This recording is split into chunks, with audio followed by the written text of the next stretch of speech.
প্রিয় ছাত্রছাত্রী, আশা করি তোমরা সবাই ভালোই আছো। আজকে আমরা যে বিষয়টা নিয়ে আলোচনা করব সেটা হচ্ছে স্থির তড়িৎ।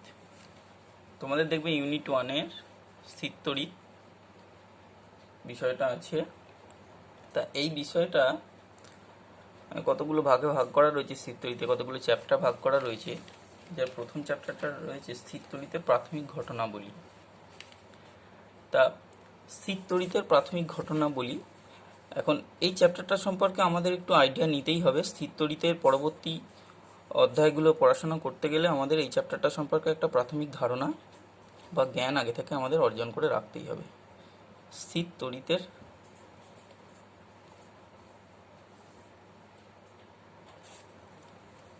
প্রাথমিক ঘটনাবলী।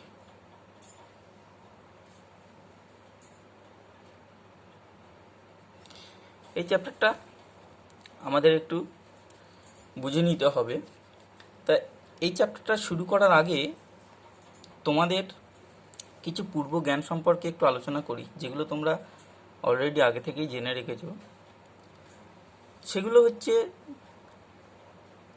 দুটো বস্তুকে যদি আমরা ঘর্ষণ করি তাহলে তড়িৎ উৎপন্ন হয়। আমরা আগে জানি যে দুটো বস্তুকে একটা সঙ্গে আরেকটা ঘর্ষণ করতে থাকলে তড়িৎ উৎপন্ন হতে থাকবে, এবং সেই তড়িৎ ঘর্ষণের ফলে যদি দুটোই অন্তরক পদার্থ হয় তাহলে তড়িৎ যে স্থানটা ঘর্ষণ করা হবে সেই স্থানের মধ্যেই আবদ্ধ থেকে যাবে, এবং সেই তড়িৎটাকেই আমরা স্থির তড়িৎ বলে থাকি।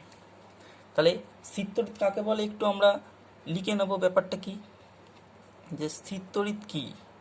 স্থির তড়িৎ হচ্ছে ঘর্ষণের ফলে উৎপন্ন তড়িৎ যদি ঘর্ষণের ফলে উৎপন্ন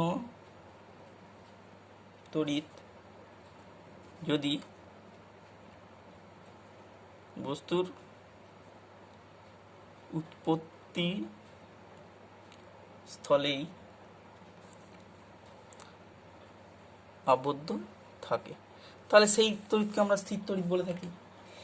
তা এই স্থির তড়িৎ সম্পর্কে আলোচনা করতে গেলে তড়িৎ আধান সম্পর্কে কিন্তু আমাদের একটা আইডিয়া নিতেই হবে।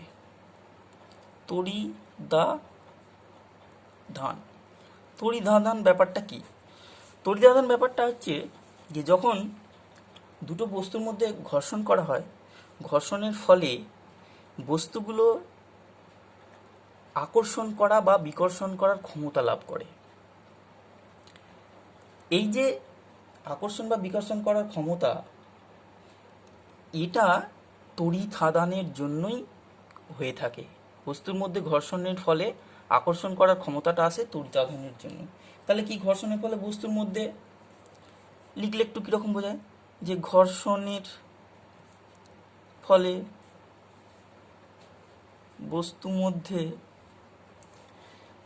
এমন পরিবর্তন আসে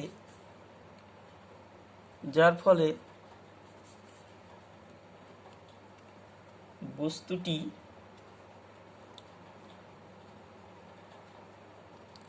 আকর্ষণ করার ক্ষমতা লাভ করে। তখন বলা হয় যে বস্তুটিতে তড়িদাধান সৃষ্টি হয়েছে। ঠিক আছে, তাহলে এই যে তড়িতাধান, এই তড়িতাধানটা সম্পর্কে একটু পরিচিতি নিয়ে নিই। কি, যে রাশিটাকে, এটা একটা পরিমাপযোগ্য রাশি, তাহলে তার একক থাকবে। তাহলে তড়িদাধান এর একক কি? সিজিএস একক তোমরা জানো, ইএসইউ অর স্ট্যাট কুলম্ব, আর এসআই পদ্ধতিতে কুলম্ব, যাকে ক্যাপিটাল সি দিয়ে প্রকাশ করা হয়। ঠিক আছে, এটা একটা স্কেলার রাশি তড়িতাধান, এটা স্কেলার রাশি, এগুলো আমাদেরকে মনে রাখতে হবে। তড়িতাধান এর মাত্রা আমাদেরকে জেনে রাখতে হবে, এটা হচ্ছে আইটি। ঠিক আছে, এখন এর যে এসআই এবং সিজিএস একক তাদের মধ্যে একটা সম্পর্ক রয়েছে, সেটাও আমাদেরকে মনে রাখতে হবে যে 1 কুলম সমান 3 × 10⁹ ESU একক। ঠিক আছে, এরপরে আমরা দেখে নেব এই তড়িতাধান কয় প্রকার। এটা তোমরা জানো, এগুলো সবই জানো, তবু একটু প্রিলিমিনারি জ্ঞানটা তোমাদের নিতেই হবে। তড়িতাধান 2 প্রকার, কি? ধনাত্মক ও ঋণাত্মক। ঠিক আছে, এবার আমরা দেখে নেব স্থির তড়িতের শ্রেণী ব্যাপারটা কি। এই যে ঘর্ষণ করা হচ্ছে, ঘর্ষণের ফলে তড়িৎ উৎপন্ন হচ্ছে। 2 প্রকার যেহেতু তড়িতাধান আমরা বলেছি, তাহলে ধনাত্মক তড়িৎ অথবা ঋণাত্মক তড়িৎ উৎপন্ন হবে। এখন এই ধনাত্মক তড়িৎ বা ঋণাত্মক তড়িৎ ঘর্ষণের ফলে যে উৎপন্ন হচ্ছে, সেটা কোন পদার্থে কি উৎপন্ন হয় সেটা আগে থেকেই কিন্তু নির্ণয় করা রয়েছে। কীরকম ব্যাপারটা? এইভাবে কিছু পদার্থকে আমরা সাজিয়ে নিচ্ছি। এই যে পশম, প্রথমে পশম, তারপর কাঁচ, তারপর কাগজ, তারপর রেশম। এইভাবে একটা শ্রেণী আমরা আগে থেকেই সাজিয়ে, মানে যারা আবিষ্কার করেছেন বিজ্ঞানীরা, তারা আগে থেকেই এইভাবে একটা শ্রেণীকে সাজিয়ে রেখেছেন, যে শ্রেণীতে এই পদার্থগুলোর মধ্যে ঘর্ষণ যদি করা যায়, তাহলে ওপরের পদার্থগুলো সবসময় পজিটিভ তড়িতে আহিত হবে এবং নিচের পদার্থগুলো নেগেটিভ তড়িতে। ব্যাপারটা একটু বুঝে নেওয়া যাক। যেমন মনে করো একটা কাঁচের দণ্ড নেওয়া হচ্ছে, এটা কাঁচ। এই কাঁচের দণ্ডটাকে তুমি যদি এক টুকরো রেশম, এই রেশম দিয়ে যদি ঘষতে থাকো, কাঁচের দণ্ডটাকে যদি রেশম দিয়ে ঘষতে থাকো, তাহলে দেখতেই পাচ্ছ এই সিরিজের আমরা ধরে নিতে পারি যে এটা 1, এটা 2, এটা 3, এটা 4। তাহলে 4 নম্বরে রয়েছে রেশম, 2 নম্বরে রয়েছে কাঁচ। যেহেতু কাঁচ ওপরের দিকেও রয়েছে বা ওপরের দিকে কাঁচের অবস্থান, সেই জন্য কাঁচে পজিটিভ তড়িৎ উৎপন্ন হবে। অর্থাৎ যদি আমরা কাঁচকে রেশম দিয়ে ঘষতে থাকি, তাহলে কাঁচে পজিটিভ তড়িৎ, রেশমে হবে নেগেটিভ তড়িৎ। ঠিক আছে, এইটাকেই বলা হয় যে স্থির তড়িতের শ্রেণী। এটাই স্থির তড়িতের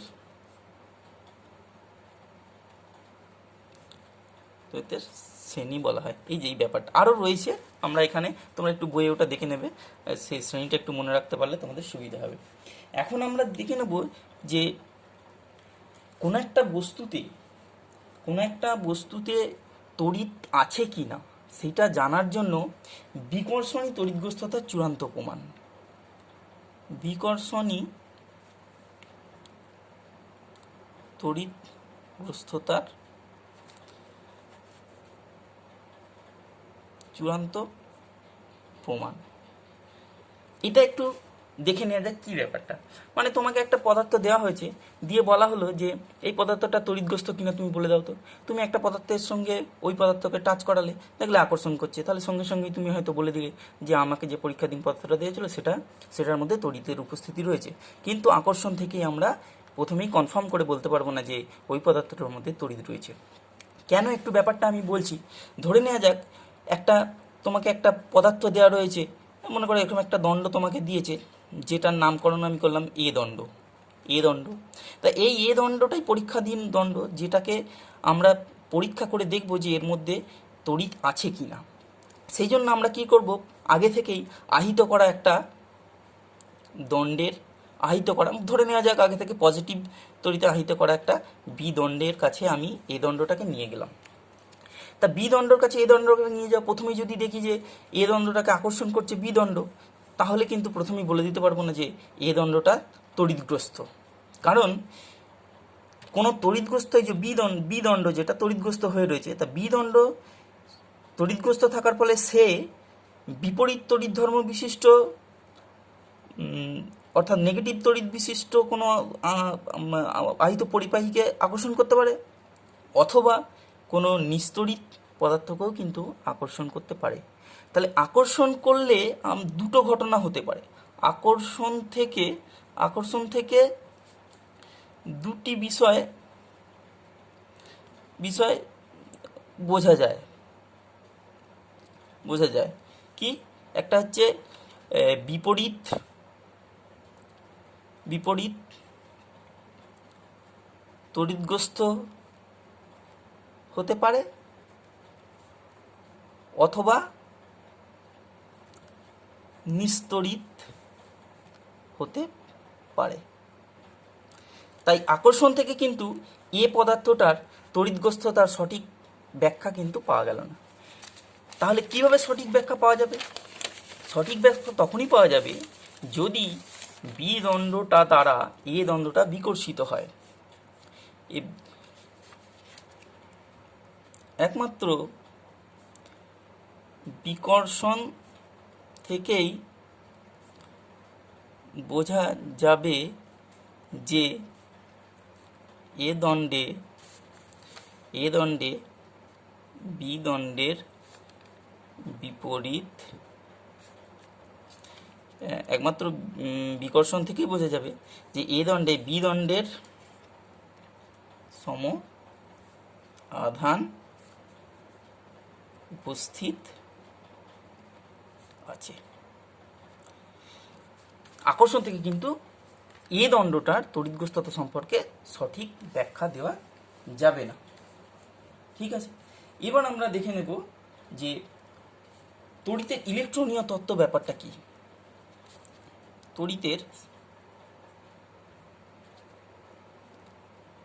ইলেকট্রনীয়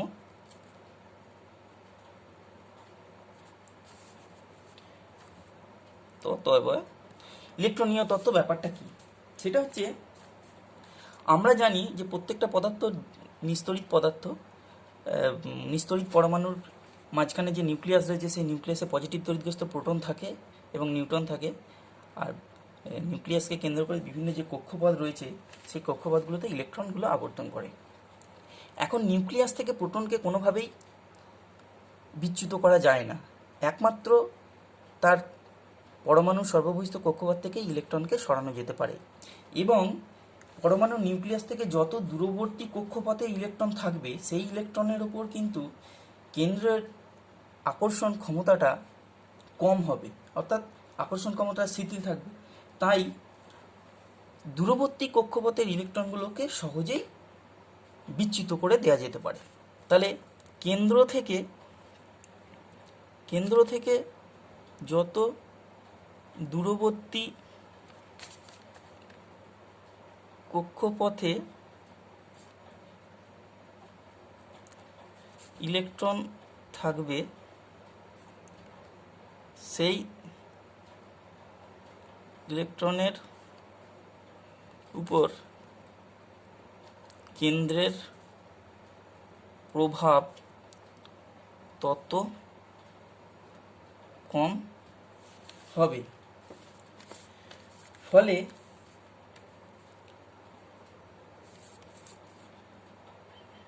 সর্ববহিস্থ কক্ষপথ থেকে ইলেকট্রনকে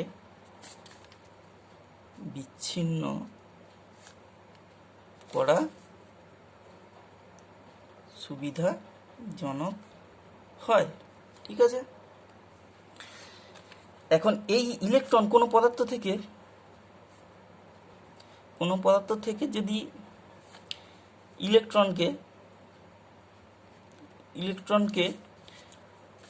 বিচ্ছিন্ন করতে পারলেই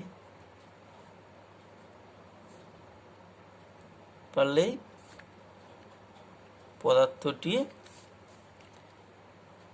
ধনাত্মক বা পজিটিভ তড়িৎগ্রস্ত হয়ে যাবে।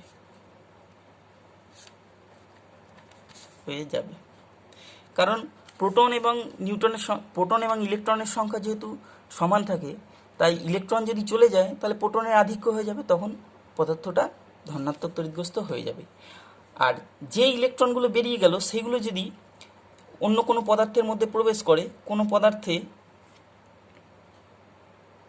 ইলেকট্রন প্রবেশ করলে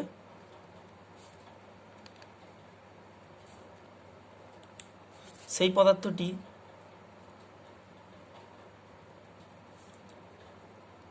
ঋণাত্মক তড়িৎগ্রস্ত অর্থাৎ নেগেটিভ আর কি, ঋণাত্মক তড়িৎগ্রস্ত হয়ে যাবে। ঠিক আছে, এখন আমরা একটা বিষয় আমাদেরকে মনে রাখতে হবে, এই যে তড়িৎ আধান আমরা বলছি, এই তড়িৎ আধানের ন্যূনতম মান কত হতে পারে? ন্যূনতম মান কার? তড়িৎ ধানের তড়িৎ আধানের ন্যূনতম মান কত? মনে রাখবে যে একটা ইলেকট্রনের যা আধানের মান, সেই আধানের মানটাই কিন্তু তড়িৎ আধানের ন্যূনতম মান, এবং সেই জন্য ইলেকট্রনের আধানের মানকে আমরা একক হিসাবে ধরে থাকি। সেই ইলেকট্রনের আধানের মান আমরা জানি যে কত হয়। ইলেকট্রনের আধানের মানই ন্যূনতম, এবং তার মান আমরা জানি যে 4.8 ইন্টু 10⁻⁻10 ESU হয় সিজিএস পদ্ধতিতে, এবং এসআই পদ্ধতিতে 1.6 ইন্টু 10⁻⁻19 কুলম। এটাই ন্যূনতম আধানের মান। এরপর এখান থেকে আমাদেরকে একটু দেখে নিতে হবে যে আধানের কোয়ান্টায়ন ব্যাপারটা কি। আধানের কোয়ান্টায়ন ব্যাপারটা কি? ব্যাপারটা আর কিছুই নাই, প্রকৃতিতে যখনই আমরা আধানের কথা বলবো, কোনো একটা আধান ধরে নেওয়া যাক, একটা কিউ আধান, যখনই আমরা এই কিউ আধান ব্যাপারটা বোঝাতে চাইব, এই আধানটার মান সবসময় হবে ইলেকট্রনের আধানের মানের অখণ্ড গুণিতক। অখণ্ড যে কোনো গুণিতক দিয়েই কিন্তু এই কিউ আধানটাকে, মনে করা যাক যে এটা এনতম গুণিতক, তাহলে এন ইন্টু ই, যেখানে ই সমান ইলেকট্রনের আধানের মান, ই এটা লিখে নেওয়া যায়, তাহলে ই হচ্ছে ইলেকট্রনের আধান মান। তাহলে প্লাস বা মাইনাস যাই বোঝাতে চাও, কি পরিমাণ আধান বা কিছু পরিমাণ আধান বলতে আমরা সবসময় বুঝবো ইলেকট্রনের আধানের মানের সরল গুণিতক। সেটা গণিতকটা এই আধানটার পরিমাণের উপর নির্ভর করবে। তা এই যে ব্যাপারটা, এইটাকেই আমরা বলবো যে আধানের কোয়ান্টায়ন। এই ঘটনাটাকে আমরা আধানের কোয়ান্টায়ন বলবো, মানে একটা একক ইলেকট্রনের আধানের মানটাকে একক ধরে তার গণিতক হিসাবে আমরা অন্যান্য আধানগুলোকে প্রকাশ করতে পারবো। এরপর আমরা দেখে নেব আমরা যে ঘর্ষণের ফলে তড়িৎ সৃষ্টি হচ্ছে দেখতে পাচ্ছি। পরীক্ষা আগে আমরা অনেক নিচু ক্লাসেও আমরা দেখে এসেছি যে এই পরীক্ষাগুলো আমরা করেছি, চিরুনি দিয়ে চুলে ঘষে কাগজের কাছে নিয়ে যেয়ে দেখেছি যে কাগজকে আকর্ষণ করছে। তা এইটা ইলেকট্রন তত্ত্ব দিয়ে আমরা কি করে ব্যাখ্যা করব যে ঘর্ষণের ফলে যে তড়িৎ উৎপন্ন হয় তার ইলেকট্রন তত্ত্বের সাহায্যে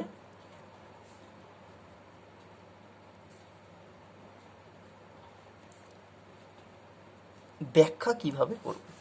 ঠিক আছে, এটা আমাদেরকে একটু দেখে নিতে হবে যে ঘর্ষণজাত তড়িতের ব্যাখ্যা ইলেকট্রন তত্ত্বের সাহায্যে কি করে করব। এখন ব্যাপারটা আগে একটু বলা হয়েছে যে কিভাবে তড়িৎগ্রস্ত হয়, সেটাই এখানে, যে দুটো পদার্থকে যখন ঘর্ষণ করা হবে, ধরে নেওয়া যাক একটা এ পদার্থ ধরে নেওয়া যাক, আমি এখানে কাঁচ বলেই উল্লেখ করছি, এখানে কাঁচকে আমি মনে করো রেশম দিয়ে ঘষছি, এই রেশম দিয়ে ঘষছি। তা কাঁচকে যখন আমরা রেশম দিয়ে ঘষবো, ঘর্ষণের ফলে কি হবে, এক্ষেত্রে একটা জিনিস আগে থেকে জেনে রাখতে হবে যে আমরা আগেই জানি যে কাঁচ যেহেতু ওই তড়িৎ শ্রেণীতে আগে রয়েছে, সেই জন্য কাঁচে পজিটিভ তড়িৎ উৎপন্ন হবে। কাঁচে পজিটিভ তড়িৎ উৎপন্ন হচ্ছে মানে এই কাঁচের প্রত্যেকটা পরমাণুর সর্ববহিস্থ কক্ষপথের ওপর ইলেকট্রনের প্রভাবটা, সর্ববহিস্থ কক্ষপথের ইলেকট্রনের ওপর নিউক্লিয়াস বা কেন্দ্রকের প্রভাব এর তুলনায় হালকাভাবে রয়েছে, অর্থাৎ এর আকর্ষণটা দৃঢ়, এর আকর্ষণটা শিথিল। এর ফলে কি হচ্ছে, কাঁচের যে সর্ববহিস্থ কক্ষপথের ইলেকট্রনগুলো রয়েছে, রেশম দিয়ে যখন ঘর্ষণ করা হয়, তখন কাঁচের সর্ববহিস্থ কক্ষপথের ইলেকট্রনগুলো কাঁচ থেকে বেরিয়ে যে রেশমে প্রবেশ করে যায়। ঠিক আছে, তা কাঁচের ইলেকট্রনের উপর কেন্দ্রের প্রভাব রেশমের তুলনায় কম। এর ফলে কাঁচ থেকে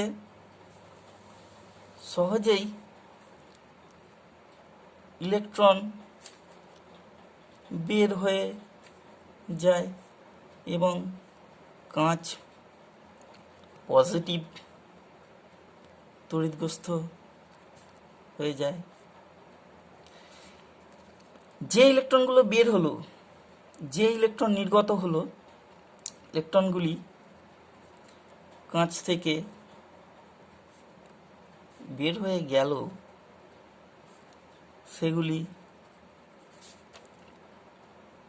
রেশমে প্রবেশ করবে, ফলে রেশম নেগেটিভ তড়িৎগ্রস্ত হয়ে যাবে। এবং এখানে মনে রাখতে হবে যে যতগুলি ইলেকট্রন কাঁচ থেকে বের হবে, ততগুলি ইলেকট্রন রেশমে প্রবেশ করবে, ফলে সমান পরিমাণ বিপরীত আধান দুই পদার্থে উৎপন্ন হবে।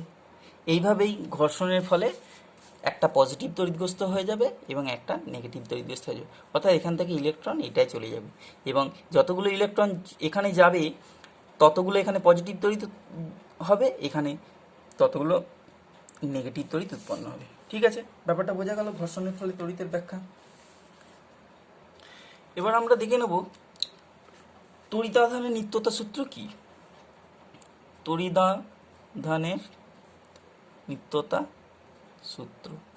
নিত্যতা সূত্রের আইডিয়া আমাদের অনেক বিষয়ে আমরা নিত্যতা সূত্র সম্পর্কে জানি যে কোনো পরিবর্তন হবে না। এই ক্ষেত্রে তড়িতাধানের নিত্যতা সূত্র ওটাই বোঝাবে যে যখন কোনো বস্তুকে আহিত করা হয়, আহিত করা মানে যখন কোনো বস্তুকে তড়িৎ দেওয়া হয়, তখন বস্তুটার শুধুমাত্র আমরা ইলেকট্রনের স্থানান্তর ঘটাই, একটা বস্তু থেকে আরেকটা বস্তুতে ইলেকট্রনের স্থানান্তর ঘটিয়ে আমরা তড়িৎটাকে দিতে পারি। অর্থাৎ আধানকে আমরা সৃষ্টি বা ধ্বংস কিছু করতে পারছি না, শুধুমাত্র ইলেকট্রনটাকে এক জায়গা থেকে অন্য জায়গায় আমরা পরিবর্তিত করতে পারি। তো সেটাকেই আমরা বলবো তড়িতাধানের নিত্যতা সূত্র। এবং এটাকে স্টেটমেন্ট আকারে লিখলে কি হবে যে কোনো বিচ্ছিন্ন বস্তু সংস্থার মোট আধানের পরিমাণ সর্বদা অপরিবর্তিত থাকে। অর্থাৎ আধানকে সৃষ্টি বা ধ্বংস করা যায় না, শুধুমাত্র একটা পরিবাহী থেকে আর একটা পরিবাহীতে বা একটা বস্তু থেকে অন্য একটা বস্তুতে শুধু ইলেকট্রনের পরিবর্তন হয়, ইলেকট্রনের স্থানান্তর ঘটে, নতুন করে কোনো কিন্তু তড়িতাধান সৃষ্টি বা ধ্বংস করা যায় না। এরপরে আমরা দেখে নেব একটু যে অন্তরিত পরিবাহী ব্যাপারটা কি। তার আগে অন্তরিত পরিবাহী ব্যাপারটা, অন্তরিত পরিবাহী জিনিসটা কি তার আগে আমরা একটু বলে নিই। পরিবাহী অন্তরক সম্পর্কে তোমাদের আগে থেকেই ধারণা আছে যে পরিবাহী মানে যার মধ্যে দিয়ে যাতে ফ্রি ইলেকট্রন রয়েছে বা যার মধ্যে দিয়ে সহজে তড়িৎ চলাচল করতে পারে, এবং অন্তরক পদার্থ হচ্ছে যার যে ইনসুলেটর বা যার মধ্যে দিয়ে তড়িৎ সহজে চলাচল করতে পারে বা তড়িৎ যেতে পারে না, তাকে অন্তরক পদার্থ বলে। এখন অন্তরিত পরিবাহী কি? যদি একটা পরিবাহীকে যদি অন্তরকের উপর রাখা হয় বা অন্তরকের সঙ্গে যদি সেট করে দেওয়া যায়, তাহলেই আমরা তাকে অন্তরিত পরিবাহী বলবো। কি? পরিবাহীকে অন্তরকের উপর স্থাপন করলেই তাকে অন্তরিত পরিবাহী বলা হবে। ঠিক আছে, এখন জিনিসটা এরকম আর কি, মনে করো এরকম একটা পরিবাহী চাকতি আমরা একটা এবোনাইট দণ্ডের সঙ্গে সেট করে দিয়েছি। এটা মনে করো পরিবাহী, এটা অন্তরক, এটাই হয়ে গেল অন্তরিত পরিবাহী। ঠিক আছে, এখন আমরা দেখে নেব যে কোনো বস্তুকে পরিবহন দ্বারা কিভাবে আহিত করব মানে তড়িৎ দেব কিভাবে, যে পরিবহন দ্বারা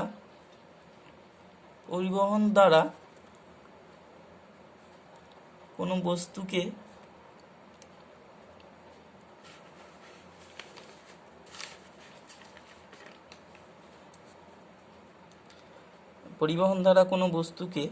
অবশ্যই সেটা পরিবাহী হবে, পরিবাহী বস্তুকে আহিতকরণ। এখন আহিতকরণ ব্যাপারটা হচ্ছে তড়িৎ দেওয়া। এটা একটু জেনে রাখবে তোমরা যে আহিতকরণ মানে কি, কোনো বস্তুকে তড়িৎ দেওয়ার পদ্ধতি, যে পদ্ধতিতে বস্তুটার মধ্যে আমরা তড়িৎ তৈরি করতে পারবো বা তড়িৎ দিতে পারবো, সেটাই আহিতকরণ। এখন পরিবহন দ্বারা কোনো বস্তুকে আহিত করতে গেলে কি করতে হবে? ধরা যাক আমরা একটা আগে থেকেই একটা আহিত অন্তরিত পরিবাহী আমরা নিয়েছি, অন্তরিত পরিবাহী নেওয়া হয়েছে, সেটা আমি ধরে নিলাম এখানে। মনে করো আহিত আগে থেকে প্লাস তড়িৎ দেওয়া রয়েছে, একটা অন্তরিত পরিবাহী। আহিত কিন্তু অন্তরিত পরিবাহী, মনে রাখতে হবে এর একটা অন্তরক হাতল রয়েছে, একে আমরা পজিটিভ তড়িৎ দিয়েছি, আহিত করা হয়েছে। এখন অন্য একটা অন্তরিত পরিবাহী, এতে আমরা কিভাবে পরিবহন পদ্ধতিতে তড়িৎ দেব? কিছুই নয়, এই পদার্থটাকে যেটা আগে থেকে আহিত হয়ে রয়েছে, এই অন্তরিত পরিবাহী পদার্থটাকে এর অন্তরক হাতলটা ধরে এনে এই অন্তরিত পরিবাহীর সঙ্গে স্পর্শ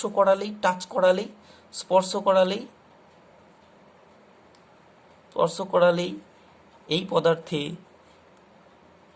এর সমধর্মী তড়িৎ আধান স্থানান্তরিত হয়ে যাবে। এইভাবেই আমরা একটা পদার্থকে পরিবহন দ্বারা আহিত করতে পারব। এখন আমরা দেখে নেব যে আধান পরীক্ষক জিনিসটা কি। আধান পরীক্ষক সেটা আবার কি? আধান পরীক্ষক আর কিছুই নয়, অনেক সময় আমাদের দেখা যায় যে কোনো তড়িৎগ্রস্ত বস্তুকে তার তড়িৎগ্রস্ততা প্রমাণ করতে গেলে বা তড়িতের অস্তিত্ব নির্ণয় করার ক্ষেত্রে আমাদের যন্ত্রের কাছে নিয়ে যাওয়ার অসুবিধা হয়, তখন আমাদের আধান পরীক্ষক ব্যবহার করতে হয়। সেটা আর কিছুই নয়, এরকম একটা অন্তরক হাতলের ওপর একটা ধাতব চাকতিকে এইভাবে সেট করা থাকলে সেটাই হয়ে যাবে আধান পরীক্ষক। এবং এই আধান পরীক্ষকটার সাহায্য নিয়েই আমরা কোনো বস্তুতে তড়িতের উপস্থিতি আছে কিনা বা কী ধরনের তড়িৎ আছে সেটা আমরা আধান পরীক্ষকের সাহায্যেই আমরা নির্ণয় করতে পারবো। এটা কি? এটা অন্তরক হাতল, আর এটা ধাতব পরিবাহী। এইভাবে থাকলেই সেটাই হবে আধান পরীক্ষক। এখন এই আধান পরীক্ষকের কাজ কি সেটা আমরা একটু দেখে নেব, যে আধান পরীক্ষকের কাজ কি কাজ করে। সেটা হচ্ছে আধানের অস্তিত্ব নির্ণয়। কোনো বস্তুতে আধানের অস্তিত্ব নির্ণয়, অর্থাৎ বস্তুতে আধান আছে কিনা বা বস্তুটা তড়িৎগ্রস্ত কিনা নির্ণয় করা। বস্তুটা তড়িৎগ্রস্ত কিনা সেটা পজিটিভ বা নেগেটিভ যা খুশি হতে পারে, সেটাকে নির্ণয় করা। 2 নম্বর হচ্ছে আধানের প্রকৃতি নির্ণয়। আধানের প্রকৃতি নির্ণয় সেটা কি? অর্থাৎ আধানটা পজিটিভ না নেগেটিভ সেটা। আর 3 নম্বর হচ্ছে আধানটি পরিবাহীর পৃষ্ঠে কিভাবে বিন্যস্ত আছে, অর্থাৎ পরিবাহী পৃষ্ঠে সমানভাবে ছড়িয়ে রয়েছে না কোনো জায়গায় বেশি কোনো জায়গায় কম রয়েছে, সেটা জানার জন্য আমরা আধান পরীক্ষকের সাহায্য নেব। এখন এরপরে আমাদেরকে জেনে নিতে হবে সেটা হচ্ছে তড়িদাবেশ কি বা তড়িৎ আবেশ কি। আবেশ তোমরা আগেই পড়েছো, যে একটা আহিত বস্তু দ্বারা একটা অনাহিত বস্তু সেটা অন্তরক হতে পারে, অন্তরক বা পরিবাহীকে স্পর্শ না করিয়ে সাময়িকভাবে আহিত করার পদ্ধতি। অর্থাৎ একটা আহিত বস্তুর সাহায্য নেব, নিয়ে একটা অন্তরক, সেটা কিন্তু অনাহিত, আগে থেকেই অনাহিত হয়ে রয়েছে, অন্তরক বা পরিবাহীকে কিন্তু আহিত বস্তু দ্বারা স্পর্শ করাবো না, স্পর্শ না করিয়ে সাময়িকভাবে যে আহিত করার পদ্ধতি, সেটাকেই আমরা বলে থাকবো তড়িৎ আবেশ। এখন এই আবেশটা, তড়িৎ আবেশের ব্যাপারটা মনে করে এরকম, আমি এখানে একটু ব্যাখ্যা করে দিচ্ছি। মনে করে এখানে আমরা একটা এ দণ্ড প্লাস তড়িতে, আগে থেকে এ দণ্ড প্লাস তড়িৎ দেওয়া রয়েছে, এখানে একটা নিস্তড়িৎ, এটা আগে থেকে কোনো তড়িৎগ্রস্ত নেই, সেই বস্তুর কাছাকাছি আনা হয়েছে। দেখা যাবে যে এই নিস্তড়িৎ যেটা আগে থেকে ছিল তার নিকটবর্তী প্রান্তে বিপরীত তড়িৎ এবং দূরবর্তী প্রান্তে সমতড়িৎ উৎপন্ন হয়েছে। তাহলে এইভাবেই এটা কিন্তু তড়িৎগ্রস্ত হয়ে গেল সাময়িকভাবে। এখন এই এ দণ্ডটাকে সরিয়ে নিয়ে চলে গেলে, এটা যদি বি দণ্ড বলে থাকি, তাহলে এই বি দণ্ডে কিন্তু তড়িতের অস্তিত্ব আর থাকবে না। যতক্ষণ এই দণ্ডের উপস্থিত থাকবে ততক্ষণই একমাত্র বি দণ্ডে তড়িতের উপস্থিতি লক্ষ্য করা যাবে, তাছাড়া কিন্তু বি দণ্ডে তড়িতের উপস্থিতি লক্ষ্য করা যাবে না। এখন ইলেকট্রন তত্ত্ব দ্বারা আবেশের ব্যাখ্যা করব আমরা। ইলেকট্রন তত্ত্ব দ্বারা আবেশের ব্যাখ্যা, সেটা কি? এখন এই আবেশটা যেটা করা হচ্ছে পরিবাহীর ক্ষেত্রে ঘটনাটা কীভাবে ঘটে, পরিবাহীর ক্ষেত্রে কীরকম ঘটে, সেটা হচ্ছে পরিবাহীর ক্ষেত্রে যখন, মনে করো এখানে আমি ধরে নিলাম যে এই যে এ দণ্ড যেটা আগে থেকে আহিত করা রয়েছে প্লাস তড়িতে, এখন এর কাছে একটা পরিবাহী আনা হয়েছে বি দণ্ড, এটা পরিবাহী। তাহলে পরিবাহী মানে এর মধ্যে মুক্ত ইলেকট্রন রয়েছে। তাহলে এই পজিটিভ তড়িৎগ্রস্ত এ দণ্ড যখন এর কাছে আনা হবে, তাহলে এর মধ্যস্থ নেগেটিভ তড়িৎগ্রস্ত ইলেকট্রনগুলো পজিটিভ তড়িতের দ্বারা আকর্ষিত হয়ে এই প্রান্তে জড়ো হয়ে যাবে, ফলে এই প্রান্তে ইলেকট্রনের ঘাটতি ঘটবে এবং তখন এই প্রান্তটা পজিটিভ তড়িতে আহিত হয়ে যাবে। অর্থাৎ আবেশের ফলে, এখানে একটা জিনিস মনে রাখতে হবে, তাহলে কী দেখলাম, যে আবেশের ফলে নিকটবর্তী প্রান্তে বিপরীত তড়িৎ উৎপন্ন হবে এবং দূরবর্তী প্রান্তে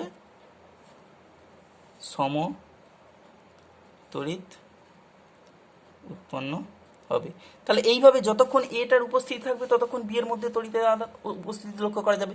এই দণ্ডকে সরে নিলে আবার ইলেকট্রনগুলো গোটা বি পরিবাহীর মধ্যে ছাড়িয়ে যাবে, ফলে আবার তখন এটা নিস্তড়িত হয়ে পড়বে। এবার অন্তরকের ক্ষেত্রে কি হয়? অন্তরক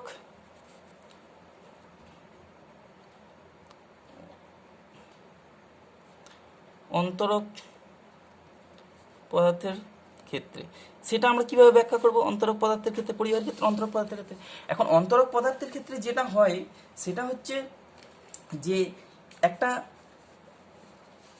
পদার্থকে ধরে নেওয়া যাক, একটা এখানে এই পদার্থই ধরে নিলাম পজিটিভ তড়িতে আহিত করা আছে, পজিটিভ এ পদার্থ। এখন এখানে একটা বি যেহেতু করে নাম দিচ্ছে, একটা সি অন্তরক পদার্থ নিলাম। এখন সি অন্তরক পদার্থকে যখনই নেওয়া হবে তখন কি হবে, এর আকর্ষণের জন্য এর যে অন্তরক পদার্থের যে পরমাণুগুলো রয়েছে, প্রত্যেকটা পরমাণুর মধ্যে পজিটিভ তড়িৎ এবং নেগেটিভ তড়িতের সাময়িক আধানের ব্যবধান সৃষ্টি হয়ে যাবে। অর্থাৎ এর মধ্যে প্রত্যেকটা পরমাণুর একটা প্রান্ত নেগেটিভ প্রান্ত, একটা প্রান্ত পজিটিভ, এইভাবে হয়ে যাবে। প্রত্যেকটা পরমাণুর মধ্যে কিন্তু এরকম সৃষ্টি হয়ে যাবে। অর্থাৎ নেগেটিভ পজিটিভের যে অবস্থান, তড়িতের অবস্থান, সেটার মধ্যে সাময়িক ব্যবধান সৃষ্টি হয়ে যাবে। ফলে কি হবে, নেগেটিভ তড়িৎগুলো সব এই পজিটিভ তড়িৎ বা এ অভিমুখী হয়ে যাবে, এর দিকে সরে আসবে এবং পজিটিভ তড়িৎগুলো বিকর্ষণের জন্য দূরে সরে যাবে। এর ফলে একটা প্রান্ত, কাছাকাছি প্রান্তগুলো নেগেটিভ তড়িতে আহিত হয়ে যাবে, দূরবর্তী প্রান্তগুলো পজিটিভ তড়িতে আহিত হয়ে যাবে এবং মাঝের অংশগুলো একে অপর দ্বারা